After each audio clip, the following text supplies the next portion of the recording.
In a future where Earth has become uninhabitable, humanity has colonized Mars. The story is set on a remote Martian outpost, where a small family struggles to survive and uncover the secrets of Mars. The family includes 9-year-old Remy, her mother Ilsa, and her father Reza. Being one of the earliest settlers, they are alone in the region, but they hope that there may be other settlements far out in the vastness of Mars, and that one day the Martian civilization will also develop just like Earth. They have no contact with the Earth because it is no longer what it used to be. The horizon stretches endlessly, with no sign of life. However, the family is still self-reliant, as their small area includes a poultry farm and a greenhouse garden. Remy often goes away from the post in search of her father and looks at the outside world with wonder. However, her mother is wary of external dangers and prohibits any such activities. One day, Reza arrives home late, appearing tired and upset. Remy overhears Reza and Ilsa's secret conversation and suspects that there are strangers around them who have their eyes on their resources. But when Reza goes to say goodnight to his daughter, he calms her down by saying that there is no one else on the planet except them, but Remy is not convinced. One morning, when Remy wakes up, she sees "Leave" written on the window. Seeing this, Ilsa becomes frightened and hides in a corner with Remy, while Reza picks up a rifle and starts frantically searching for the bandits. In the distance, they hear the voices of 6 people, but in reality, there were only 3. Reza shouts loudly into the air, demanding the bandits expose themselves as he is unable to see them. However, this only scares Remy even more, and she starts crying, having never seen her father this angry before. The family monitors the bandits all day, but they don't see anyone. Remy is worried about her pet pig, which is in an enclosure away from the shuttle colony and is their only living creature so far. She goes into the pen without telling her parents, and she is happy to see that the pig is fine. But as soon as Ilsa realizes that Remy is missing, she quickly goes out and tells Remy to come back quickly. But then the bandits see Remy and start running towards her to catch her. However, Remy's father manages to kill one of them just in time, while Ilsa stops the other and kills her with a knife. Afterward, she escapes with Remy to a safe place. With Ilsa's assistance, Reza shoots at the last enemy, which hits him in the leg and injures him. Reza goes towards the hills to nip the problem in the bud, while Ilsa recovers their weapons from the corpses. Remy sees that one of the dead is a young girl. Later, they hide in the house and wait for Reza the whole night. Both of them fear that someone might attack Reza because they also hear the sound of a gunshot. They feel the presence of someone around them, which increases the tension even more.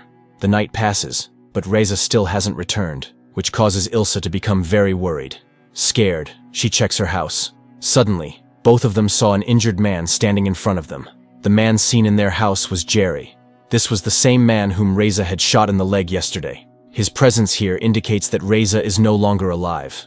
The man claims that the house belonged to his parents, but Reza and Ilsa killed them and took over their place. He says that after many years and many difficulties, he has managed to get his home back. He makes an offer to Ilsa that she can live in this house with her daughter if they do not cause him trouble and treat him well. Apart from this, he's also ready to take responsibility. However, instead of staying here, Ilsa runs outside with Remy. Frightened, Remy asks her mother to go, but Ilsa knows that life outside is not possible. She decides to stay with Jerry, as she has some plans of her own.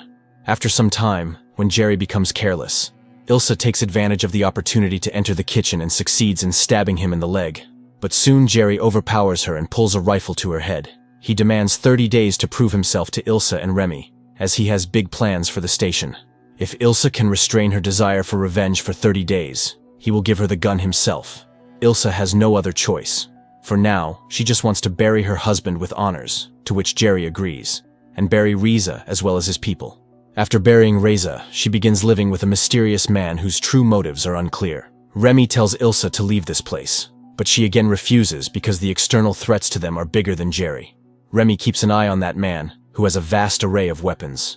When he departs, she searches his bag and discovers a drawing of a woman inside. A woman her mother had slain the previous day to protect her. Together, mother and daughter commence the countdown to the promised 30 days, with Remy marking each passing day on a dusty window. Ilsa does general household chores while Jerry is busy fixing up the base. One day, Ilsa brings out a pet-like robot from the storeroom, giving Remy a good friend whom she calls Steve. After dinner, Jerry begins a conversation with Ilsa to build trust. Ilsa finally admits that she did not kill Jerry's mother. She was dead before they arrived. When they left Earth and reached here, as soon as they entered the atmosphere of Mars, their ship was attacked. and their transportation system broke down. Jerry's father then takes them in, and they live together for several days. But when they learned about Elsa's pregnancy and their Earth connection, they pointed a gun at her.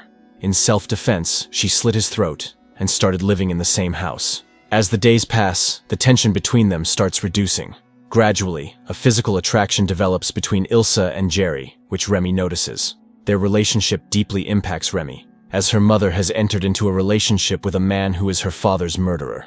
Remy decides to leave the station because of her mother's incestuous relationship. She packs her bag and leaves without thinking about where she will go.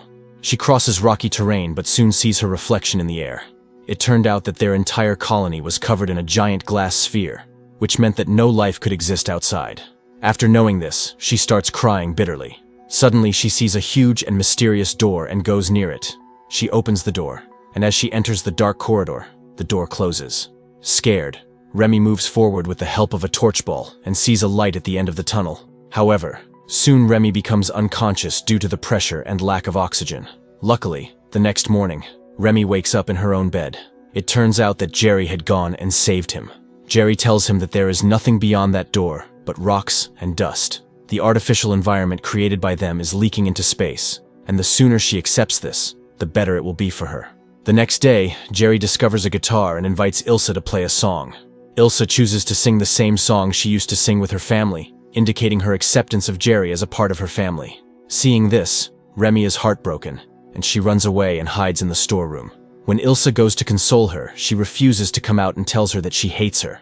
Hearing this, Ilsa goes to the kitchen, and there she sees Jerry's gun, which he had left on the table for the first time because, as promised, 30 days had passed. She picks up the gun to kill Jerry, and without wasting much time, pulls the trigger, but realizes that there are no bullets in the gun. Ilsa runs to get the knife, and Jerry pursues her to stop her, but their encounter ends with Ilsa dead and Jerry injured. Remy, who was standing outside watching all this, is completely devastated by Ilsa's death. In the end, Remy's worst fear becomes reality. She finds herself alone with the man responsible for her parents' deaths. Despite running with all her strength, Jerry catches her and insists she stay. Being a child, Remy has no alternative but to stay. Ilsa is laid to rest on the same mountain where Reza was buried. With years passing, Remy matures into a beautiful young girl, living with Jerry in a sad and almost completely silent manner. By improving the surrounding area, they now have more pigs, chickens, and vegetables than before. Jerry now also gives her a loaded gun because Remy has never tried to kill him in all these years. But even though Remy has no intention of taking revenge, it doesn't mean she has forgotten her parents' killer. Even after so many years, she is wary of Jerry's evil intentions. While on the other hand, Jerry is trying his best to win her heart. Jerry tells her about an artificial pond where he is going to swim, and he wants Remy to go with him, but the girl is silent. However, after some time, she gets bored and arrives at the pond in search of Jerry. Jerry leaves her alone and urges her to go swimming. Remy swims for a while, and then meets Jerry, and the two quietly drink alcohol. After returning home, Jerry gifts Remy a drawing of Ilsa, seeing which Remy becomes emotional and starts crying. However, Jerry takes advantage of the situation and kisses her, causing Remy to understand his intentions and leave. Jerry's attitude towards Remy seemed to have changed, as he doesn't see her as a child anymore. His sinister intentions begin to haunt Remy. The next day, he tells Remy that they may be the last survivors and that it is their duty to maintain the existence of the human race. But Remy flatly refused on this matter. Even if they were the last people in the universe, she could not live with the murderer of her parents.